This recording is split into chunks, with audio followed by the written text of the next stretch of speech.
All right, let's see here. Good morning.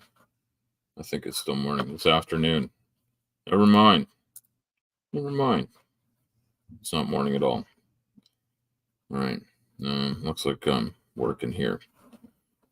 Think I'm live. Hopefully I am. All right. So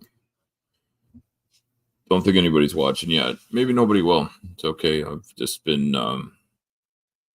thinking. I've spent a lot of this week and last week. I've had a lot to think about. I've had a lot to comment on. And hello, Logan. Well, Logan, you're here. You've been waiting for something to happen. I have just published my most recent satirical song. This time I'm making fun of Flurfs. And if you have been hiding uh, from the internet for the last I don't know 27 years or so, you may not know that Flurfs are people that believe the Earth is flat. For I don't know what reason. I've never heard a coherent argument. I've heard them say things that you know are constructed like an argument, but they're wrong. Anyway, I'm not gonna go into that. I'm just gonna say, hey, if you have enjoyed any of the weird quote unquote music that I've been making, I've got another one of those up. I don't know if they're being well received or not. It's really hard to tell. Um, but I do like to play with words and rewriting songs. Being the weirdest Al is kind of fun. Oh, thank you, Logan. I appreciate it. I appreciate it. See, Logan's ready to check it out. All right. And it's great to see you. Great to see you, Logan Fisher. It's great to see anybody come and watch what I'm doing. I'm going to make this short because I have some errands to do. But in the last couple of weeks, I think last week I did a stream and mentioned that I was involved in a panel discussion trying to figure out how to best serve Canadian patients dealing with and living with diabetes and other comorbidities. That's something that I do, and I spend a lot of my time when I'm volunteering. I'm volunteering usually for groups in Canada that are working on helping people with diabetes, but even more so, and even like a little closer to my heart in a way, but is people living with obesity like myself. So I've mentioned this many times, and so I've been doing a lot of volunteer work with a group called Obesity Canada, and they don't endorse any of my viewpoints or anything like that. I want to make that clear. But they do appreciate the things I have to say about living with obesity. They're definitely not going to back anything I say about terrible religious people, crackpots, and flirts. They don't have a position on any of that, and none of that's related to this, and none of the stuff I say about that is a reflection on them. But what they do say is that people living with obesity are living with a complex disease, and that is true. And what I've been thinking about a lot is, and what people have been asking me to think about is, what are the challenges people face when they live with different types of diseases. And I think we unfortunately live in a world where um, the diseases that we have are are ranked. And this is something I've been talking about where I talk to people in the industry and I say, hey, like there's this idea that type 2 diabetics are responsible for their disease. Obese people that live with obesity, and we try not to say obese people because it puts the disease before the person. A person is a person. They may live with something. And so if we wouldn't say this is, I get into these words and it seems super pedantic and terrible to get into like the way we say words. But if we think about the way we say words, and when we make someone a characteristic, hey, tiny captain, welcome. When we put what a person lives with as who they are before we acknowledge that they're a human being, then that's not right. So, we wouldn't, typically speaking, we don't say, hey, there's a lung cancer person, right? We wouldn't say, hey, there's a lymphoma person. We wouldn't say and we wouldn't even, someone living with diabetes, especially type 1 diabetes, we wouldn't say there's a diabetes person. But we seem to have no problem with the way we use language. Say there's an obese person, there's a fat person, there's an overweight person. Um, and what we're really talking about is there's a person. That person's living with this. There's a person living with diabetes. There's a person living with lymphoma. There's a person living with lung cancer. And the two important words there are living and person. A living person is trying their best to get through life.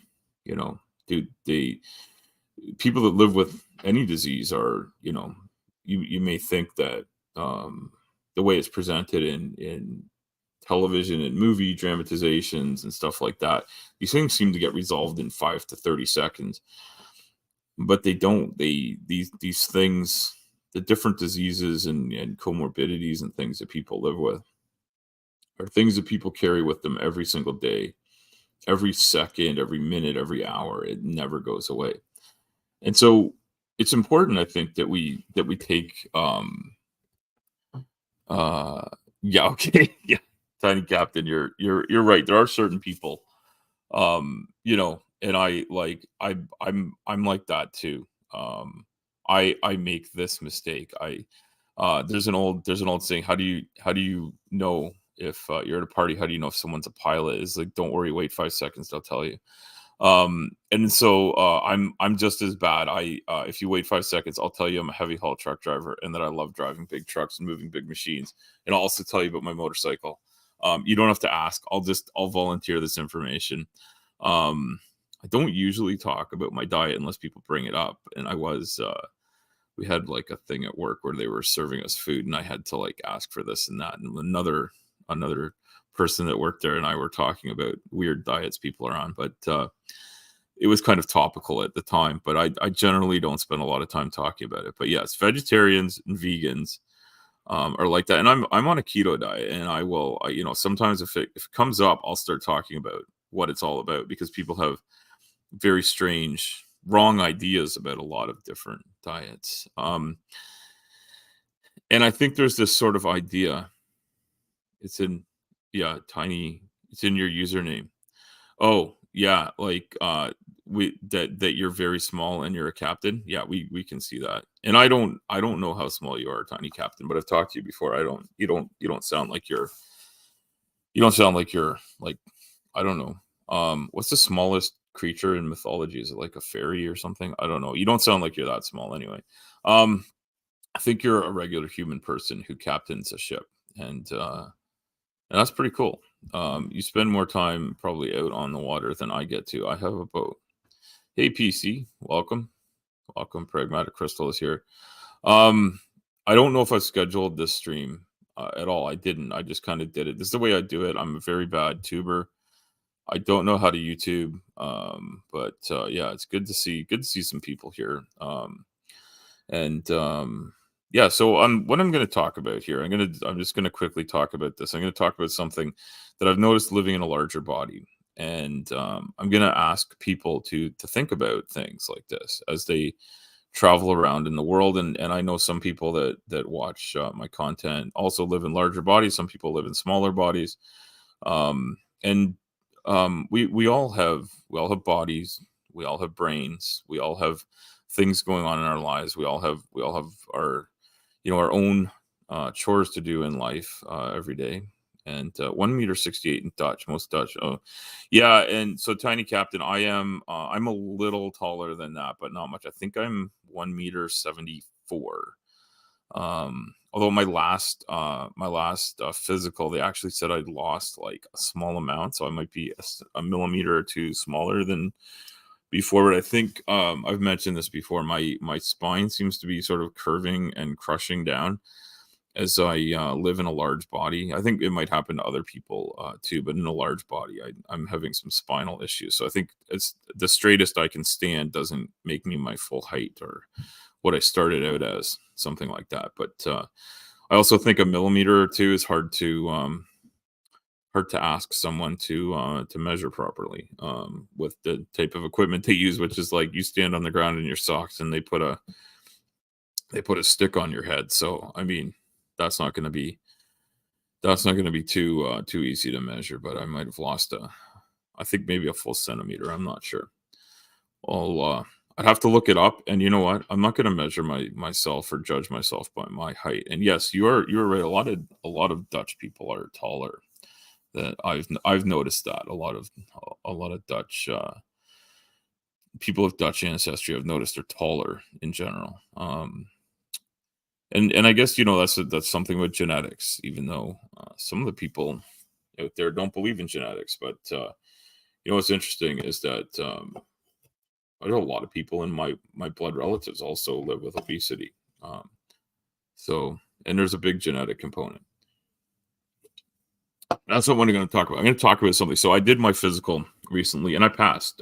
It took a bit of work to pass, because I have some medical issues that the Ministry of Transportation considers something they need to double check on, which is fair. They shouldn't put sick people out behind the wheel, and so there are certain things you need to pass. And I have certain medical conditions that are on the list of concerns, but they're only concerns if they're at a certain level. So, hey, Robin, welcome, welcome. And Robin, I know your avatar has a truck in it, and I think someone said you're a trucker, but Robin, welcome. So I was just talking about the physical to drive commercially, which I passed, and I had to jump through some hoops to do. But my doctor, who's a new doctor to me, was very good. She went back to what my old doctor said, and yeah, hauling milk. Okay, so do you haul tank or do you haul finished products? My father was a tanker driver for a long time, and he worked in the milk industry when I was before I was born. Um, Dyslexia. There you go. Okay. Yeah, you know what? I'm not surprised, and I think there's other things people have that are so many things people have that are genetic. And if you look at a picture of me as a kid, you look at a picture of my dad as a kid. I don't know, by whatever luck or whatever, the haircuts of the day were similar. I think like his was in black and white and mine is in color, but you can see a family resemblance. And when I grew up, my dad wasn't bald. He kept a full tank or so a tank, a big. Okay, so yeah, so you have unbaffled tanks for food grade stuff. So yeah, my father was tanker hauler for a long, long time, and he did not haul bulk milk, but he hauled lots of unbaffled trailers of food grade products, and lots of other chemicals, lots of fuels, lots of compressed gases and stuff like that. Anyway, I think I'm getting called. So I'm finishing this up. Because people upstairs want to know what I'm doing and why I'm down here so long. So here's what I'm going to say. I was at the doctor's office and I noticed that there were no chairs that I could sit in where the arms didn't stick into me. And I noticed that they didn't have handy blood pressure cuff that fit my arm. And I know I am one of the largest people they probably deal with, but I'm not the only one. I see other ones there when I stop by. So what I'm asking people to do as they walk through the earth is to see and just if you see this, comment back to me. Is the world that you see built for people my size, bigger, smaller, whatever, or is it just built for average? And I guess if you're smaller than average, you may not notice that the arms of a chair are not digging into your legs. Um, if you're bigger than average, you're going to notice that they do. And if you're an average person, you may just say, "Oh, this chair was built for me, and it's perfect."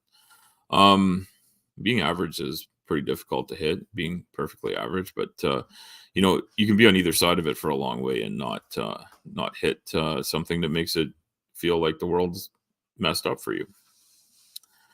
Um, and so this is something I've been thinking about, is that, and then another thing came up, and I'm gonna touch on this really quickly, because I was on a panel talking that's separate from the other panel. I was on a panel talking about how we're going to make things better for people living with obesity, a little bit, but mostly the people living with diabetes, about how we're going to get messaging out to people. When we live in a country here in Canada, and I think this is true of a lot of Western societies, is that we have people coming from all over the world. We have, and in Canada we have two sort of official languages, which are French and English, and we also have a lot of native languages for people that are indigenous people. And I don't want to say the wrong term. I've heard that certain terms are becoming offensive, but people like the Inuit, people like the I think we used to say indigenous or Aboriginal people. But I'm thinking of like the Cree, the Iroquois, the Métis, the I think there's Blackfoot, I'm not going to name them all because I wouldn't remember them all. But there's a lot of different languages that are spoken by different native bands, tribes, and some of them live mixed in with the rest of society. Some of them live on reserves, but either way, they mix in with the rest of society, and a lot of them learn English or French or both.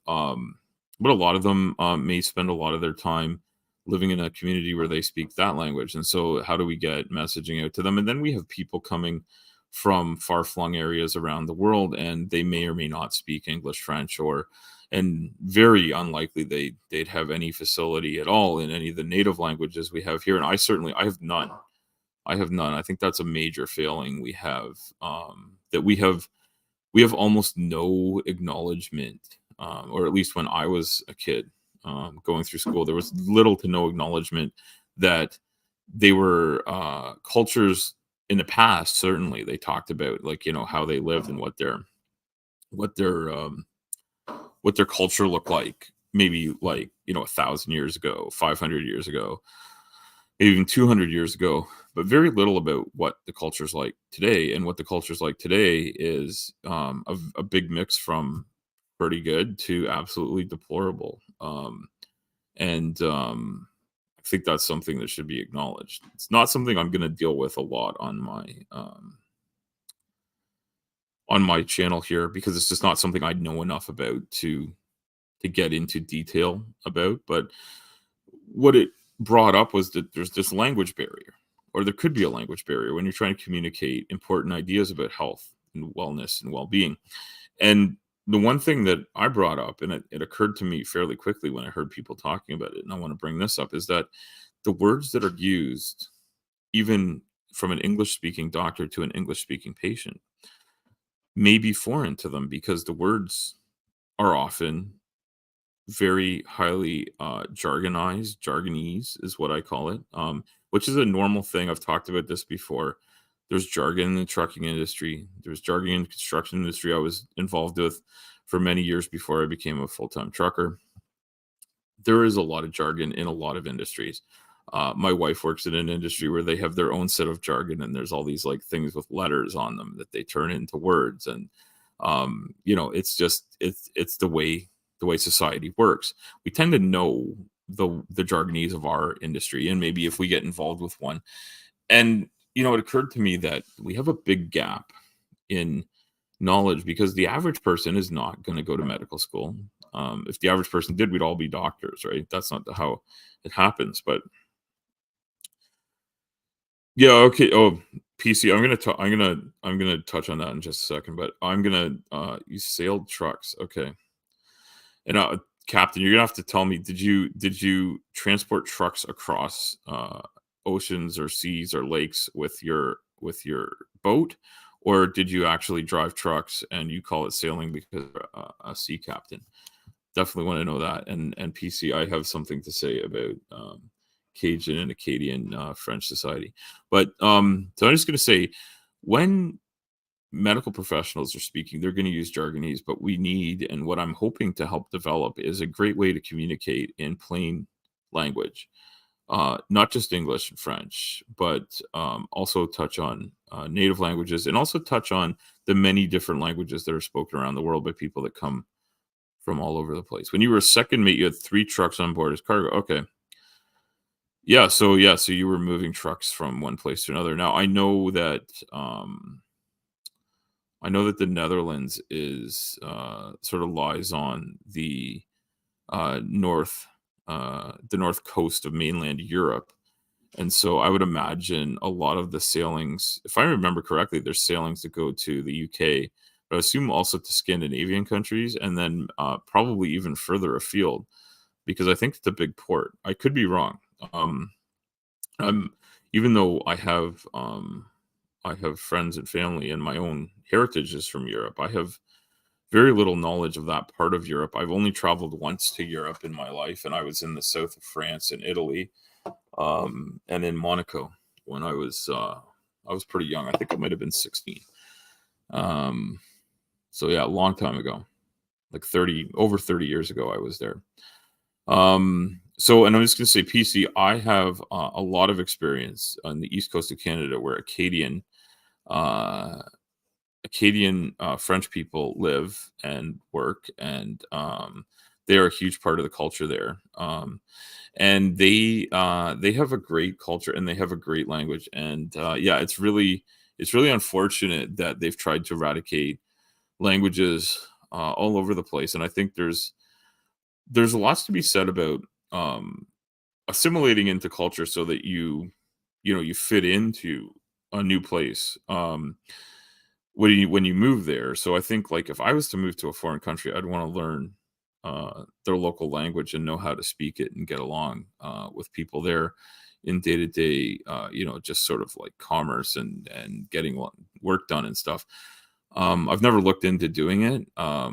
I might at some point change my mind on that. It's not where I'm at. Rotterdam, biggest part. Yeah. Okay. Okay. Very, very good. I'm gonna put this up here now. In the case of what PC's talking about here, this is PC's comment here. Speak Cajun French. So yeah, and so Louisiana, which I believe is where PC is from, has a huge sort of um, French culture and French heritage. Obviously, there were other peoples living there before, but still traditionally, there's been a large French presence there, and I think that's pretty cool. There's a really neat culture there. I've never been. I've seen lots of information about it, and because the French in Louisiana were driven out, a lot of them ended up in the east coast of Canada, and I think there's been some trade back and forth over the years, but I think a lot of that, once the USA became the USA and Canada became Canada, I think a lot of that sort of settled out. And I know Americans would definitely study with the Louisiana Purchase, where Louisiana was purchased from the French. And I don't really know all the details of that. PC should do a show or something about it and tell us all about it, because I'm sure they know. But yeah, they're losing that language. And one of the things people talk about here is like the French people in Canada that live in Quebec are very protective of their language and culture. But I think some of that comes out in a way that they don't intend necessarily, or sometimes they do, that ends up seeming like they're being so protective of their culture that they're driving out other ones, or being um they're not tolerant of other cultures and languages. Yeah, PC, I'm gonna agree with you there. I'm gonna put that up there. And you know what, and I think Louisiana is not a place I know a ton about, and I'm not going to pretend I do. And being Canadian, I don't even know everything about my own country. But I do hear a lot about the social disparities and stuff down there. So anyway, I've gone on for 25 minutes. I've said more than a few words about a few things. So I'm going to end it in a minute here. But what I'm going to end this on is that we got to think about the people that live in the world, that we live in the world with. We need to communicate with them. We're not all going to be on the same page all the time. But I think if you took away the barriers to communication, where we don't speak the same language, and you took away some of the cultural differences, where one thing is very normal in one place and not normal in another place, and you could, like, some of these things are just oddities. Some of them seem really terrible and really fucked up and messed up. And I think when I look at, like, theocratic nations that I see around the world, and I see what happens in places where they move to theocracy, it scares me. Um, and I think I've ended up embroiled in like culture and finding out about stuff on the internet, on YouTube in particular, that kind of blows my mind. It blew my mind when I first found out about the fact that some real people were into cults and all sorts of weird stuff. And the more I've looked into it, the more I've seen what I've always known, and I try to acknowledge it every time I get a chance. Is that we're all, for the most part, there's a few absolute dickheads out there, but we're all pretty much, most all of us are really just hardworking people doing the best we can. We want to look after our friends and family. We want to be good to each other, and that's it. Yeah, belief or ideology promotes division from your fellow humans. Yeah, so PC, that's something that's really interesting. And so I'll touch on that really really quickly, and then I'm going to end on this because a few people that have known me for a while here know that what first brought me into the sort of the this corner of the internet where people talk about crazy cults and flat earth and theocracy and battling crazy religious beliefs, young earth creationism, you name it. But it was Scientology that brought me here because I inadvertently ended up working for some people that were into Scientology. I don't know how deep they were into it. I don't talk to them anymore, but I know that Scientology was part of how they ran their business. And I didn't realize it at first. It took me a while to figure it out. And when I realized that and started looking into it, the more I found out about Scientology, the more I found out about other religions, ones that people consider to be non-cults, and how culty a lot of them are, and about like the cults of tiered, what do you call it, tiered sales, these things like Amway and these other like sort of these pyramid schemes pretending to be businesses, and how alike they are, how similar old religions are to new religions, how similar these religions are to these pyramid schemes that pretend to have a product. And I had a small brush with it years ago, where somebody who's a friend of a friend of a friend was recommended. They were selling this weight loss product, and I read up about it quickly, and I said, "Hey, I'm sorry, like you have to show me some real evidence of this, or I'm gonna dismiss it out of hand." And I said, like, this really looks like a snake oil. I've read up on it quickly. Like, do you have anything to back this up? And they felt like I was calling them a snake and all this stuff. And I don't know if I've mentioned this before. They were really offended. I think they might have been pretty religious. And the friend that was the friend of the friend I know is quite religious, and they're a lovely person, but I don't agree with some of their ideology, but that doesn't mean they're not a good person. And that's really the point of all this, is that most of the people that you meet are good people with good intentions, and they might not have the right ideas, they might not have the right beliefs, and that's kind of where it's at. So anyway, I want to point out that I made this AI thing here, and I've got Tank Girl here, one of my favorite characters, and another cool lighthouse, cool moon, and cool truck ship thing here, and hopefully people are enjoying that. I think that's pretty cool. I don't know about this headlight here. This looks a little weird. I think if I work on this image, I'll get rid of that. And yeah, and Tank Girl is kind of like, I don't know why she's sitting on the motorcycle like that, but I love the bike, and I love the hair. um Thank you, PC. I really enjoy making this AI art, and I'm a big fan of Tank Girl. I have been for since the 90s anyway. And I think I'm gonna watch that movie again at some point soon. So I've rambled and rambled and rambled, and I've made, if you didn't already see, I've made a Fleur Farm song a la Ray Willie Hubbard. Go check that out. Check out my other quote unquote music, and enjoy it, and lick some buttons. Hopefully you got a clean screen before you do that, and do all that YouTubey stuff. And thank you everyone. Thank you everyone, and thank you PC. Pragmatic Crystal, you are you got to be one of the top what do you call it, supporters of people. You just support everybody. It's amazing. Anyway, I appreciate that. And Tiny Captain, we love hearing from you and your travels. And I do everything I do outside of Europe, and I just want to say I would love to go on a world tour and truck truck in every part of the world, and maybe even ride my motorcycle in every part of the world. I've seen some pretty cool videos from different YouTubers, and there's a couple that I've been following. There's a couple of women that do it, and I think they get more attention just from the fact that they're female and out there on their own traveling. And I mean, that shouldn't be remarkable, but I guess it is. But I want to say big props to Itchy Boots. She's amazing, and she travels literally the whole damn world. It's absolutely amazing what she does. And there's another one who's Dutch, and I forget her name. I'll try to find these things, and I might even do a little show about some of the cool places they go and about the bike I want to eventually have. And at some point in my life, maybe I'll have some downtime to tour around. But I love being out on my bike, and when I can afford a slightly more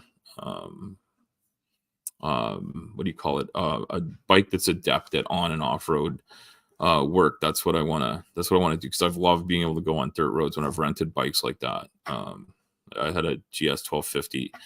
I've rented a couple of BMW ADV bikes, and they're pretty cool. They do an amazing job, and I want to get a Triumph 1200, Tiger 1200, I think, because I'm a Triumph guy. So anyway, like I said, you don't have to wait long. I will start talking about bikes.